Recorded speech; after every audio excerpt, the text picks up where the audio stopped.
Welcome to another episode of the Stress Control Summit. We are today with Barbara Hemphill.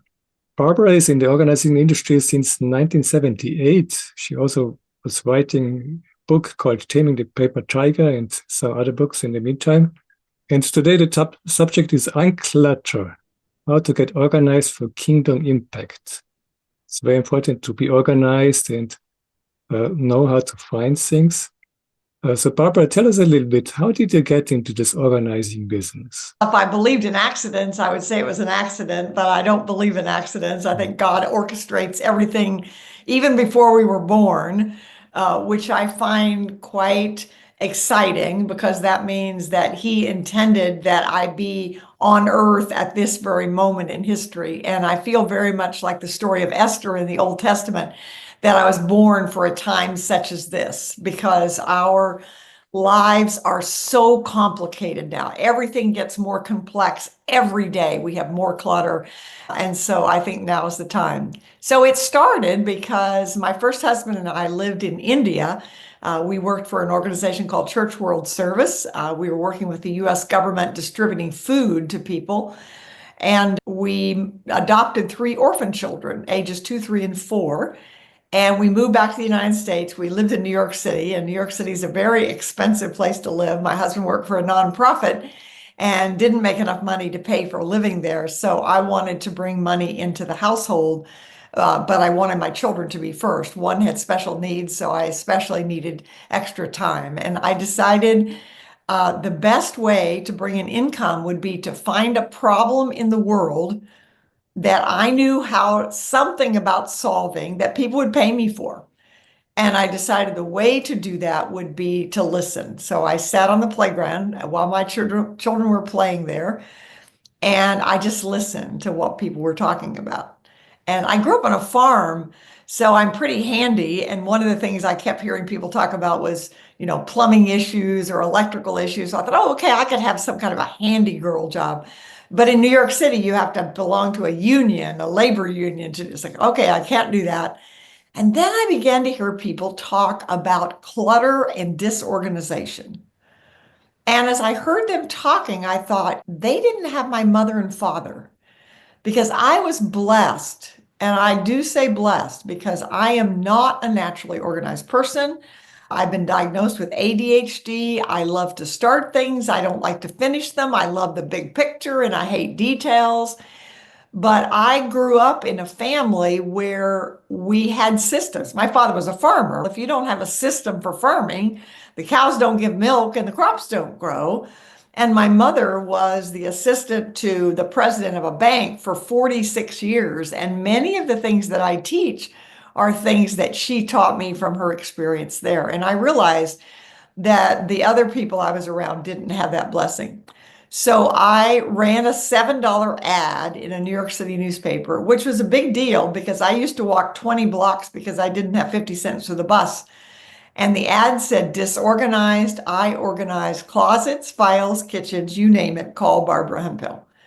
And the first client was a 55-year-old widow.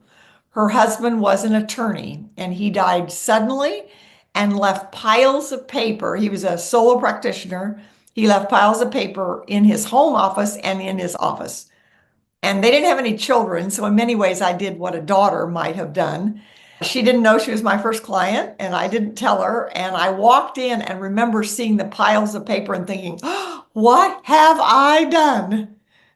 And then I thought, I'm just going to do what I know to do. So I started sorting by categories. This is bank information and insurance information and broker information. And that's how I started. And to promote the business, I would go to parent-teacher associations, churches, garden clubs, anybody that would let me have the platform. And I would do speeches on 10 ways to organize this, that, or the other.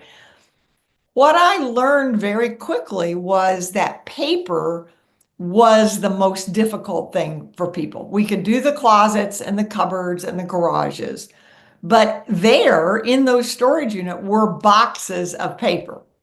Many, many times. I mean, I remember one woman saying, here's 4 boxes. I've moved them 4 times. And the Oh, that they asked me was, how long do you keep? And it was, how long do you keep real estate records and financial records and insurance records? And I didn't know the answer to that, but I thought there must be a book at the library. So I went to the library and, much to my amazement, discovered there wasn't a user-friendly book on that topic.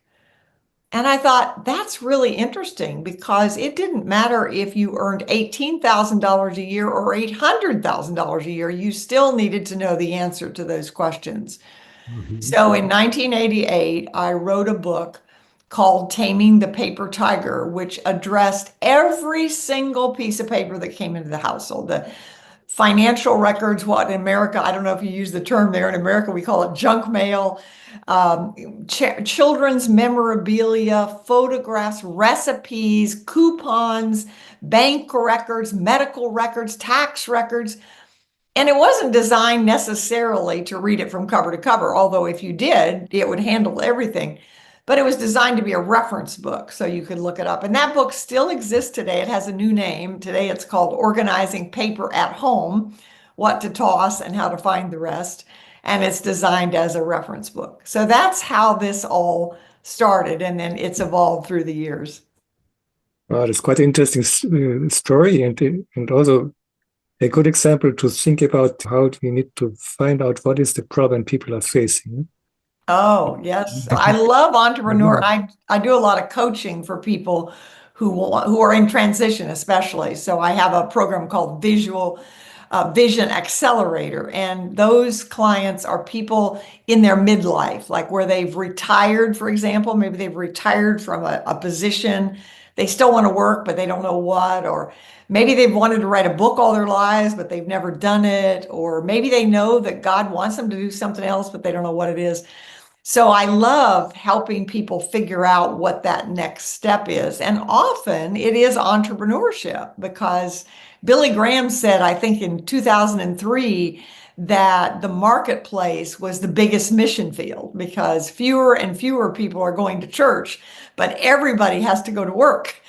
So if you want to reach people, one of the ways to do it is through work. So I love entrepreneurship because it's a way to take something God gave you. And God gave me that. In fact, we have a certification program for people to become certified in what we do. They're called Certified Productive Environment Specialists. And when we're helping them, one of the questions we ask is, what were you doing when you were 10, 11, and 12 years old? And of course, I was, why are you asking that question? Because it's very important. It is a clue to what God created you to do. Because what you were doing at that age is what you were doing before somebody said, oh, you can't make a living doing that, or you're an artist or a musician or whatever. And it often is. In my case, I remembered that one of the things that I did was, I lived in the second floor of a tenant farmhouse, and the only private space I had was a very small closet.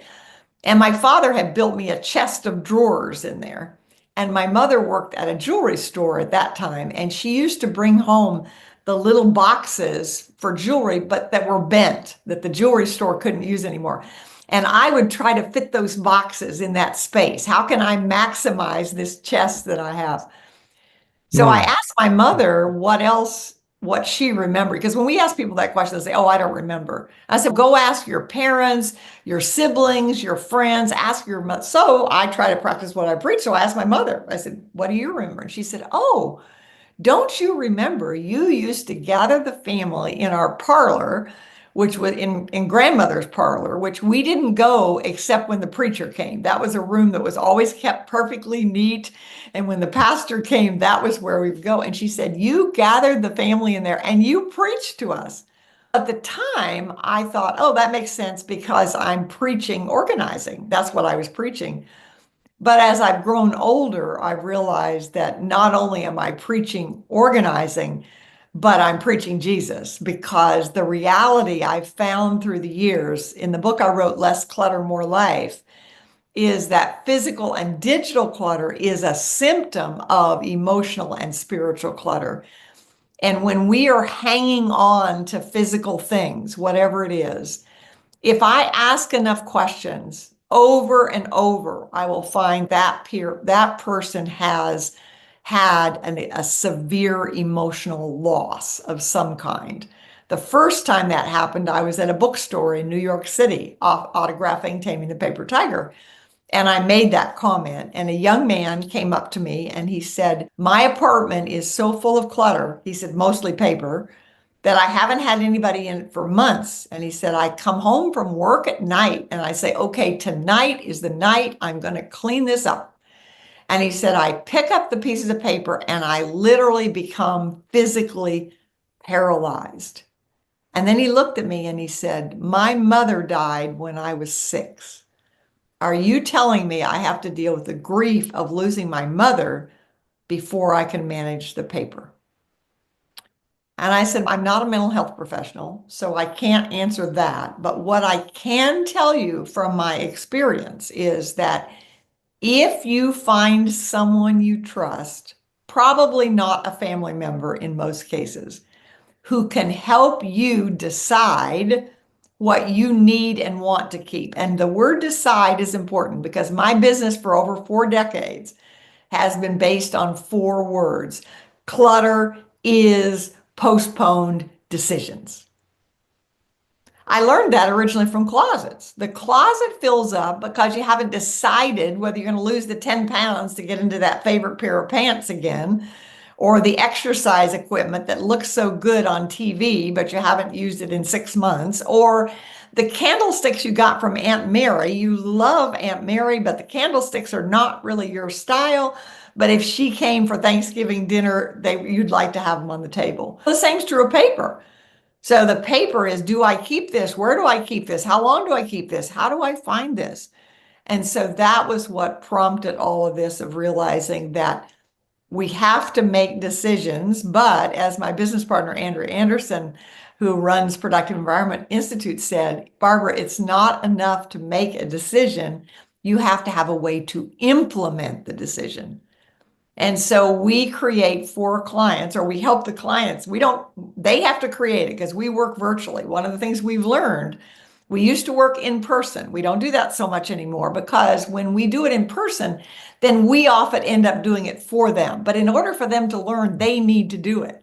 So if we're doing it virtually and they're sitting there with their piles of paper, they're physically having to decide where to put it and how to implement it. And so we use the acronym of SYSTEM, saving you space, time, energy, and money. Every time there's a system, there's something you have to do repeatedly, whether it's pay your bills or file your income taxes or send out greeting cards for the new year, whatever it is, you need to have a system. And if you have a system, then that evolves into habits, and then that helps you accomplish your work and enjoy your life. So if we speak about postponed decisions, many times we are procrastinating, and that's getting us in a lot of trouble. Oh, yes. And we procrastinate out of fear. We procrastinate out of fear that it's going to be too difficult, fear that it's going to take too long, fear that we will make a mistake, fear that we'll offend someone, fear that we'll forget. It's always that fear. And fear is not of the Lord. So when we're feeling afraid, then we know that's the enemy attacking us. And we really can overcome that fear so that we can make a decision so we can move forward. I was telling that story about the bookstore. I was speaking to a group of executive women at a university, and a woman walked up to me and she said, "You just saved my marriage."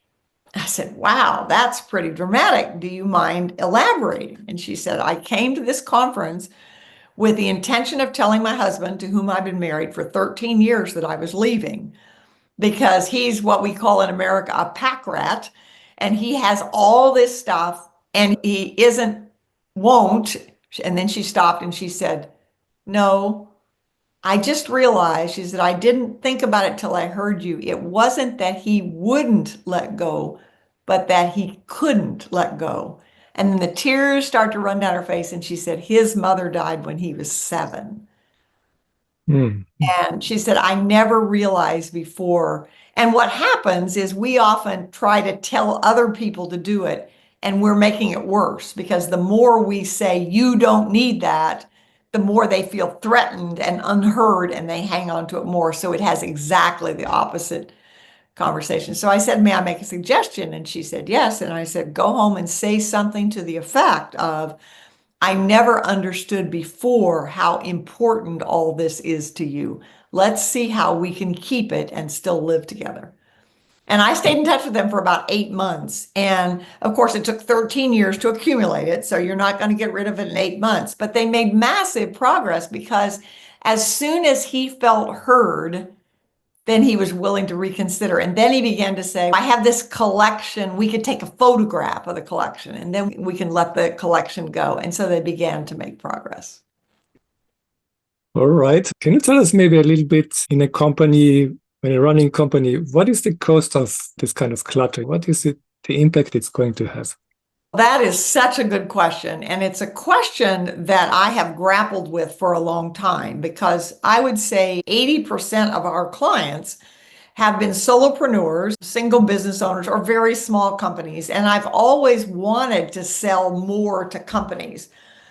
But the reason I couldn't was I didn't have the statistics to say, this is how much this is costing you. And so recently I did some research and built a new website to look at what the cost of clutter is. And if you look at it from the basis of your ability to accomplish any task or goal is directly related to your ability to find what you need when you need it.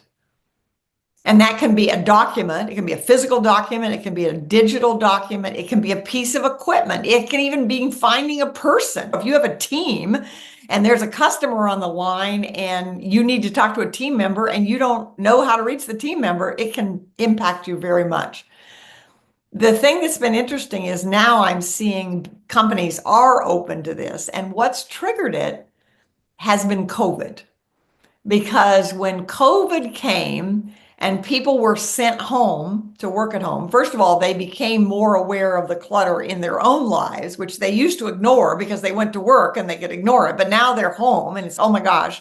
And there used to be one person with a home office. Now there's 2 people with a home office and 3 kids trying to study. So we suddenly need 5 offices at home and clutter is everywhere. But the most interesting things as it relates to your question is, and I'll give you an example of one client had 15 employees.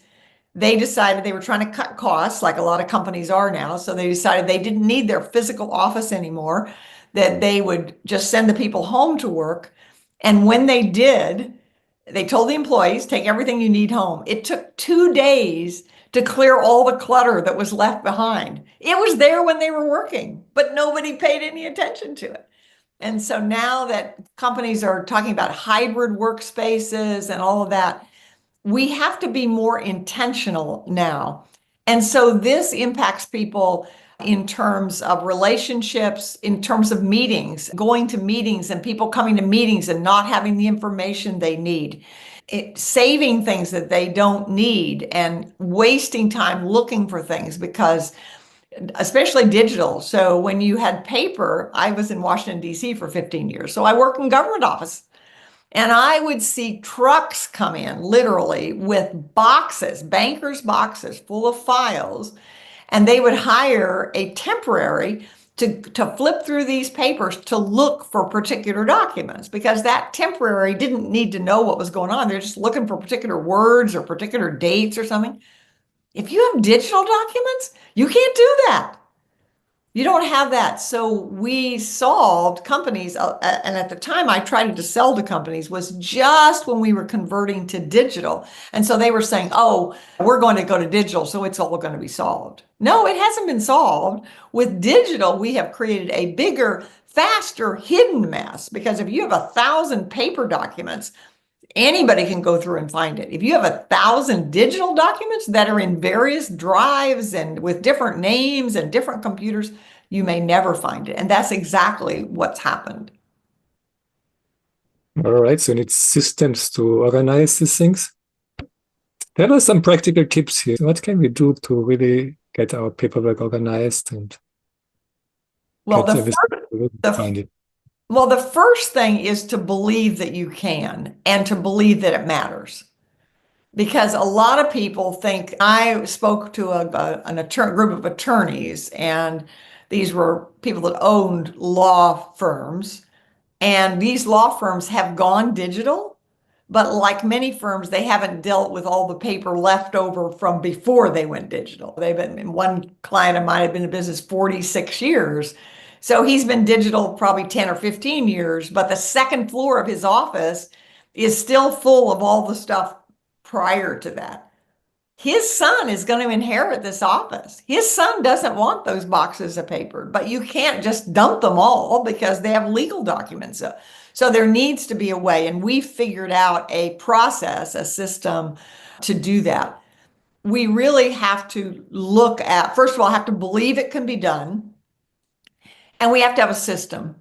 You cannot clear clutter randomly, and that's what we are experts at, is figuring out what is the system, but there has to be flexibility. There's two very famous organizers. David Allen has Getting Things Done, and Marie Kondo has The Magic of Tidying Up, and both of them have systems that absolutely work. If you do what they say, it will work. But we get dropouts from those programs because people don't want to do exactly that. So the power of the programs we offer are the flexibility. There's a framework, but then there's flexibility within it, because it's what we call the art of organizing. And we believe that organizing in and of itself has no value. It is a skill and a system you use to accomplish your work and enjoy your life. So having an intentional environment. So you have to have a system. The third thing is that we found, and we learned this through our boot camps, is accountability. Because how many people go to the office and say, oh, okay, I'm going to organize my files today. And the minute you start to do that, you pull something out that brings up some emotion, or a colleague comes in and says, we're working on a project. What are you doing? Or, oh, I really need to get this done. And you don't get anything done. In fact, you probably have a bigger mess, because if you pulled out some piles of paper, you now have the piles of paper of what you're working on, plus the piles you pulled out that you were going to organize. So you need to have accountability. We are always more willing to be accountable to other people than ourselves. So part of what we build into the boot camp are co-working sessions where we can get on a Zoom and say, this is what I'm working on. And then we have our consultants there. So if they have a question, they can ask a question and they can get help.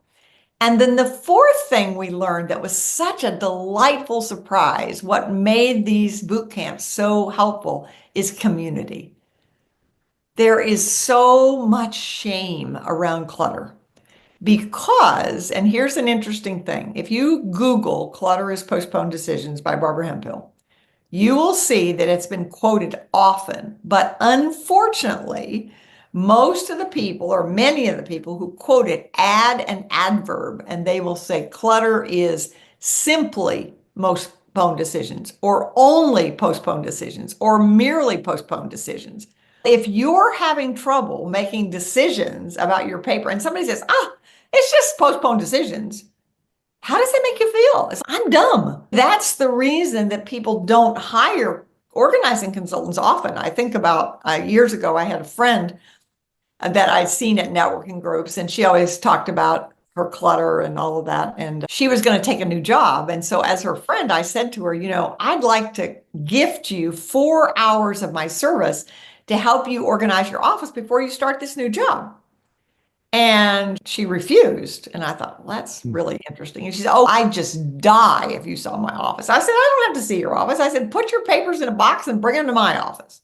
That was before we did things virtually. Now we can do it virtually. But back then I didn't know how to do that. So she put the box and brought them into my office. And about 2 hours later, she was just ecstatic. And I said, I have a question. I said, were you so reluctant to accept my offer? And she said, I'd hired 3 organizers in 2 states and paid over $10,000, and I was worse off than when I started. And I said, so tell me, what's different about what we've done? And she said 2 things. One is, I never understood that my piles of paper were postponed decisions. She said, that just never occurred to me before. And secondly, you didn't tell me what I should do.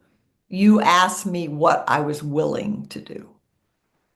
And so if the reason you're doing it is big enough, is important enough, like I don't want to leave a mess for my family, or I don't want to leave a mess for my business successor, then we'll work with you to figure out a way that you can, in fact, do it. So it takes a belief that you can do it, a system, accountability, and community. And when you're doing it in community and that other people who are intelligent, they've accomplished a lot of things, and they're struggling, then you realize it's just that if you weren't born organized and you didn't have parents like I did, unfortunately, in America, we don't teach it in school. I wish we did, but we don't.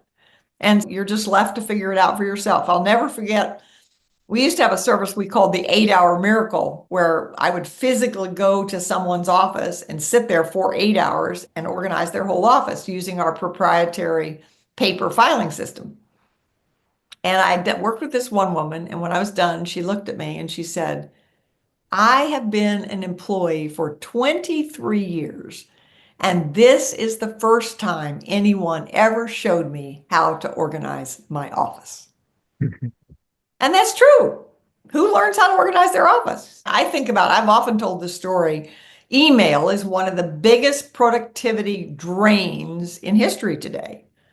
And I think about when email was introduced, hundreds of thousands of dollars were invested in putting in that software for employees to use. Very little, if any, was spent training them how to use it. And so everybody figured out their own. And the biggest contract I have ever had in my career was called Taming the Email Tiger. And it was for sales teams all around the United States. I would fly to different teams, meet with them for 3 hours in front of their laptops, and show them how to organize their email. And the funny thing was, at that point, they were using Lotus Notes, which I don't think it even exists anymore. I didn't have access to it because it was a platform for corporate world, so I didn't have access to it.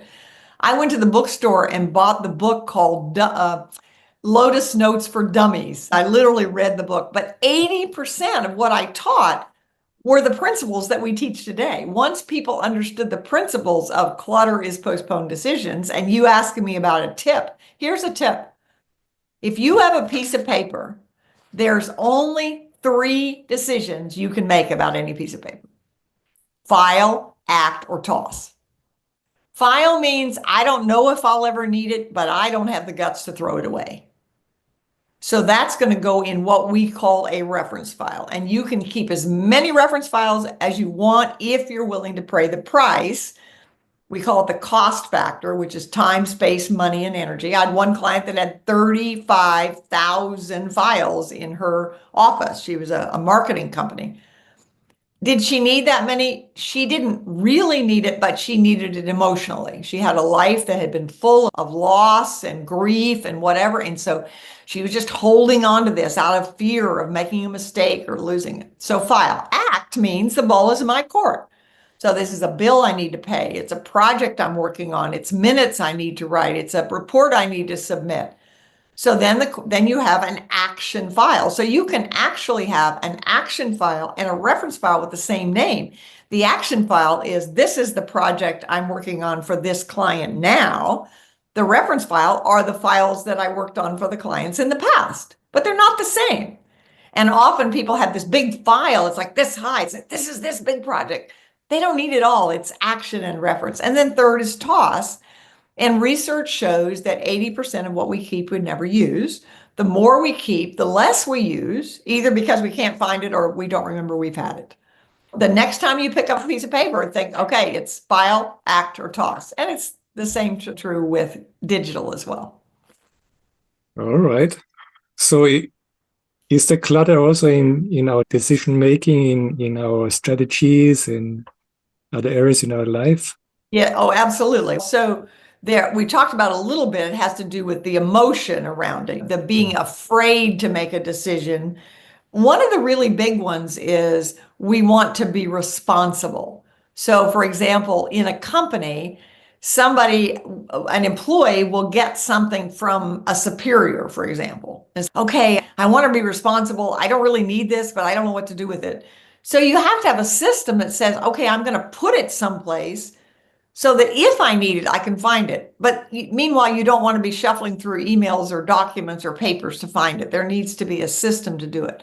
There's also perfectionism and procrastination, wanting to do it perfectly and not doing it perfectly, and therefore not doing it at all. And we underestimate the value of the smallest step. So moving forward. So the question we ask clients all the time is, what is the next action and when? So often you look at a big project and you say, oh, this is so big, I don't have time. I've got to have a block of time to do this. Well, you don't get a block of time, so you don't do it at all. And so it's a way of figuring out, okay, let's do a small block of time. Let's do 15 minutes. Let's figure out how to do it. There are lots of ways. One of the things I love doing for companies, we call them productivity parties. And it's an event that we schedule for a group of people that share a physical space and share office. And we bring in food and we have prizes for finding the funniest thing, the oldest thing, the most reliable or the most interesting thing, the most valuable thing, the most worthless thing. And we give them, and then we have recycling bins and shredding bins and trash to treasure. And everybody works on it together. And my mother used to say, many hands make light work. And that's what happens because there's teamwork. Then John is saying to Joe, oh, do we need this? No, I don't need this. And Mary's saying to Ann, oh, we have this. And so we work together in community. It's that accountability and community again that makes it easier for us to do it. It's very difficult to do it alone. It's because you have that emotion, it's not fun, and you're afraid you're going to make a mistake. So to build in people to help you really makes a difference. All right. I think it was quite interesting to see how much we can really talk about the subject here. And it really makes a big difference in our lives, how we can organize our environment. So if somebody wants to get some more information on what you do, to catch up what you're doing, where can they go? Where can they get more? There's a website, productiveenvironment.com/webinar. And that webinar is a free webinar that's offered continuously at different times. And it teaches you some of the things we're talking about. And then it introduces you to our 5-week boot camps, where we actually do physically work on your paper or your digital documents. And you can always go to productiveenvironment.com, just the website itself. There's lots of information on there that will help you. There's a place where you can fill out a scorecard. It takes about maybe 5 minutes to fill out the scorecard, maybe 10. And you submit that scorecard. We have looked at thousands of these. And when we see the scorecard, first of all, you'll get what we call an office blueprint, transformation blueprint. So it's a 1-page document that says what are the components of a productive office. So you'll get that immediately after you fill it out. And then you have the opportunity to schedule a 30-minute call with us to customize it for your office. Because we've looked at so many thousands of these scorecards, we can look at it very quickly and get you on the right track. This is the resource you need. This is where you should start. This is the biggest problem. And that will get people moving forward so they can take that first step in the right direction. And then what's really important is to celebrate that step. Often we don't celebrate our successes. We live in the, oh, but I didn't do that and I haven't done that. And that we're supposed to give ourselves credit when we get it done. That encourages us and then keeps us going. And I think God wants us to encourage us, and we need to encourage ourselves. All right. Thank you very much for all this information you're giving us here. And for all the visitors here, I want to encourage you to come back for the next talk. We have a good lineup of different speakers. And I hope to see you again the next time.